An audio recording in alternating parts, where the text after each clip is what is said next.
முதலமைச்சர் விஜய் தலைமையில் தொழில்துறை தொடர்பான ஆய்வுக் கூட்டமானது தற்போது தொடங்கியுள்ளது. இதுகுறித்த கூடுதல் விவரங்களுடன் செய்தியாளர் நந்தினி இணைப்பில் உள்ளார். நந்தினி, வணக்கம். தற்பொழுது முதலமைச்சர் விஜய் தலைமையிலான ஆய்வுக் கூட்டமானது தொழில்துறை ரீதியான ஆய்வுக் கூட்டம் தொடங்கியுள்ளது. இது குறித்த கூடுதல் விவரங்கள். வணக்கம். தொழில்துறை சார்பான ஆய்வுக் கூட்டம் தமிழ்நாடு முதலமைச்சர் ஜோசப் விஜய் தலைமையில் சென்னை தலைமைச் செயலகத்தில் தற்போது தொடங்கி நடைபெற்று வருகிறது.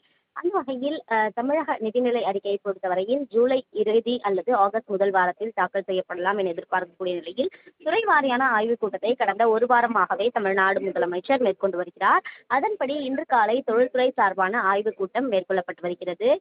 இந்த கூட்டத்தில் பல்வேறு முக்கிய விஷயங்கள் குறித்து ஆலோசிக்கப்படுவதாக தகவல் வெளியாகியிருக்கிறது.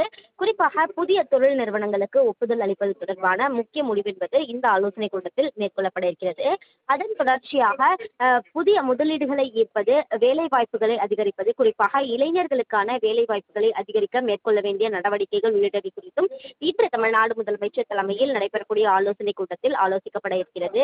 பட்ஜெட்டில் இடம்பெற வேண்டிய முக்கிய அம்சங்கள் மற்றும் அறிவிப்புகள் ஆகியவை தொடர்பாகவும் முதலமைச்சர் விரிவாக கேட்டறிய இருக்கிறார். குறிப்பாக கடந்த காலங்களில் போடப்பட்ட ஒப்பந்தங்கள் எத்தனை, அதில் எத்தனை நடைமுறைக்கு வந்திருக்கிறது, மீதம் இருக்கக்கூடிய நிறுவனங்களின் விலை என்ன என்பது குறித்தும் விரிவான ஆலோசனை என்பது மேற்கொள்ளப்பட்டு வருகிறது. இந்த ஆலோசனை கூட்டத்தில் தொழில்துறை அமைச்சர் கீர்த்தனா, தலைமைச் செயலாளர், தொழில்துறை செயலாளர் உள்ளிட்ட தமிழ்நாடு அரசின் முக்கிய அதிகாரிகளும் உடனிருப்பது குறிப்பிடத்தக்கது.